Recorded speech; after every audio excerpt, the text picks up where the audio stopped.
Aplicaciones de la química en la medicina. Gases medicinales. Las terapias médicas son gases, han sido importantes elementos en la anestesia, cuidados críticos, neumología y algunos otros padecimientos. Algunos de los gases más usados para este fin son: oxígeno gaseoso, medicinal. La medicina hace uso del oxígeno suministrándolo como suplemento a pacientes con dificultades respiratorias, y se emplean botellas de oxígeno en diversas prácticas deportivas como el submarinismo o laborales. En el caso de acceder a lugares cerrados o escasamente ventilados, con atmósferas contaminadas, limpieza interior de depósitos, trabajo en salas, pintura, etc. Oxígeno líquido medicinal. Cuando es enfriado a 183 grados Celsius, el oxígeno cambia del estado gaseoso a líquido y puede ser almacenado en tanques estacionarios bien aislados térmicamente, denominados tanques criogénicos, instalados en hospitales o clínicas, por medio de un adecuado sistema de intercambio de calor. El oxígeno se evapora y llega al paciente en estado gaseoso y a temperatura ambiente. Otra alternativa de suministro de oxígeno líquido es la utilización de recipientes criogénicos móviles denominados termos, que son generalmente utilizados para abastecer a instituciones de menor consumo con limitaciones de espacio. Aplicaciones de la química en la industria de los alimentos.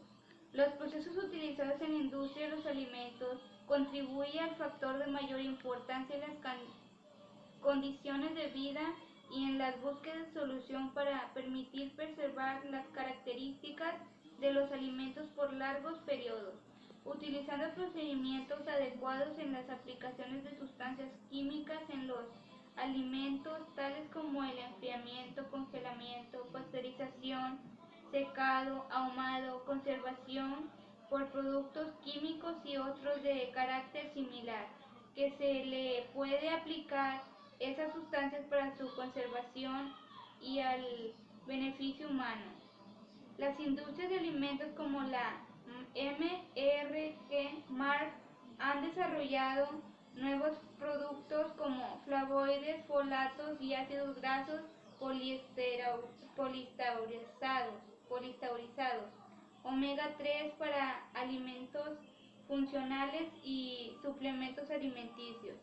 También ofrece suplementos de vitaminas y minerales, en los cuales Mark ha sido internacionalmente reconocido como un proveedor de primera calidad, además de todos los productos enriqueciendo como enzimas, antioxidantes y pasteurizado, entre otros.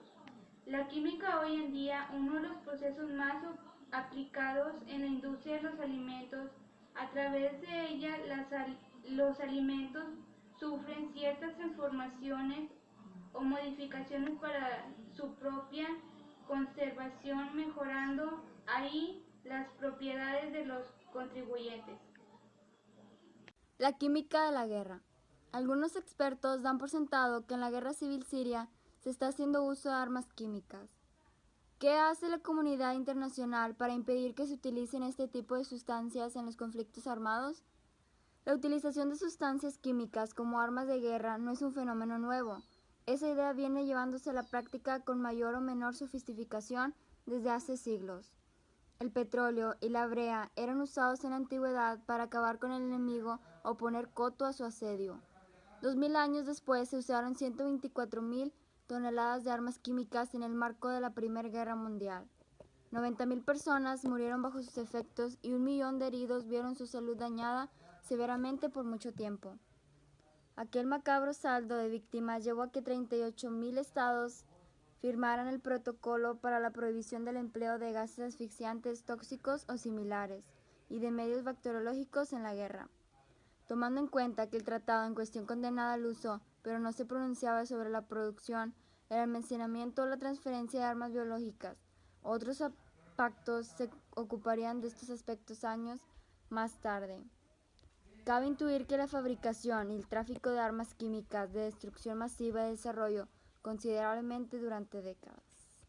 Voy a hablar la química en la guerra. Guerra química es la guerra que usan las propiedades tóxicas de sustancias químicas para matar, herir o incapacitar al enemigo.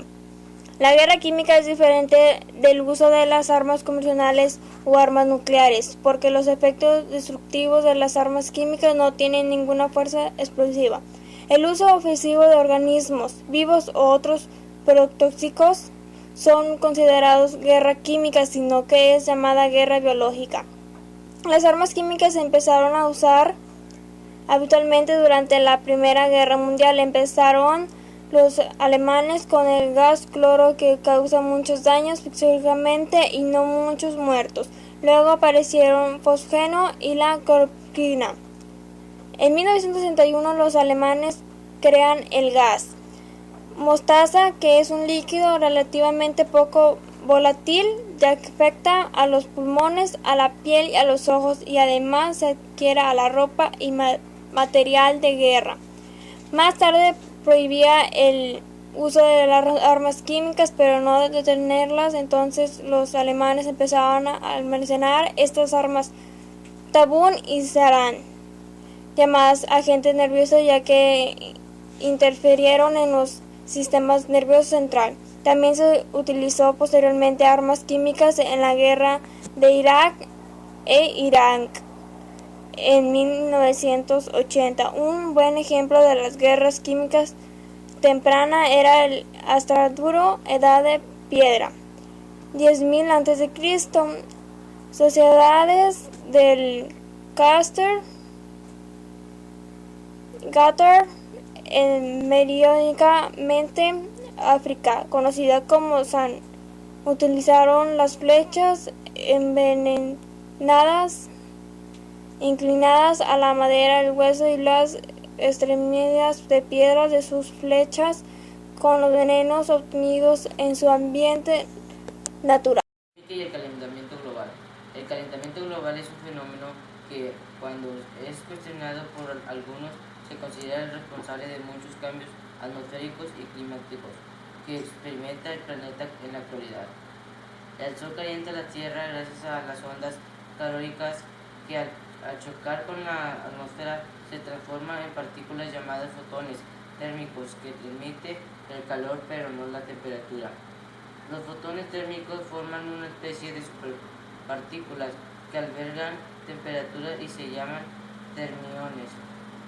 La temperatura de un cuerpo depende de la cantidad de términos que éste contiene, y los términos suelen formarse en la atmósfera terrestre por la presentación de fotones térmicos en moléculas de CO2.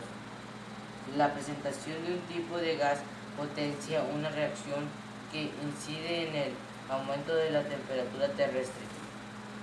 Son aquellos gases que absorben y emiten radiación dentro del rango infrarrojo y resultan determinantes en el efecto invernadero. Esto es la química en el mundo actual. La química en la guerra. La química se basa en la lucha armada, guerra, operaciones militares, etc., utilizando como armamento mortal las propiedades tóxicas de sustancias químicas. Las armas químicas son diferentes al uso de otras armas, como por ejemplo las nucleares, porque no tienen ninguna fuerza explosiva o destructora. Hubo varias discusiones sobre el peligro de estos afectados y varios tratados fueron hechos. Acuerdo de Estrasburgo, 1675, Declaración de San Petersburgo de 1868 sobre el efecto de la prohibición del uso de ciertos proyectiles en tiempo de guerra. Conferencias de Bruselas en el 1874, Declaración de 1899 relacionada con los gases asfixiantes, Convención de Ginebra en 1925 que prohibía el uso de asfixiantes, venenos u otros gases y métodos biológicos durante la guerra. La química en el calentamiento global. El calentamiento global es un término utilizado para referirse al fenómeno del aumento de la temperatura media global de la atmósfera terrestre y de los océanos. La química es una disciplina que tiene mucha importancia en este tema, porque cuando se hace mención de la causa del calentamiento global, principalmente se señala a los combustibles fósiles y gases invernadores como principales culpables. Tres alternativas de solución para la comunicación. La contaminación. La contaminación está llegando a puntos extremos en el mundo. Pareciera que los humanos están empeñados a destruir su hábitat. Es casi una actitud suicida. En algunos países se están tomando medidas muy serias para prevenir la contaminación y de cierta forma controlarla. Sin embargo, cuando hablamos de contaminación, hablamos globalmente, donde se incluye la contaminación industrial, acústica, ambiental, oceánica y del suelo. Soluciones para la contaminación ambiental. En algunas ciudades es dificultoso hasta respirar debido a los niveles de contaminación ambiental y se ha convertido hasta normal que el humo se encuentre por todos lados. Es por esta razón que vamos a mostrar algunas alternativas. Crear una red de transporte público eficiente. Estos deben emitir menos CO2 y que no circulen más autobuses de lo necesario. Utilizar automóviles eléctricos. Estos no liberan emisión al ambiente y son de buena duración. Mantener el coche en buenas condiciones, ya que al funcionar correctamente tiende a contaminar más. Usar otras alternativas de movilización, como caminar, usar bicicleta, patineta, etc. Utilizar bolsas de tela.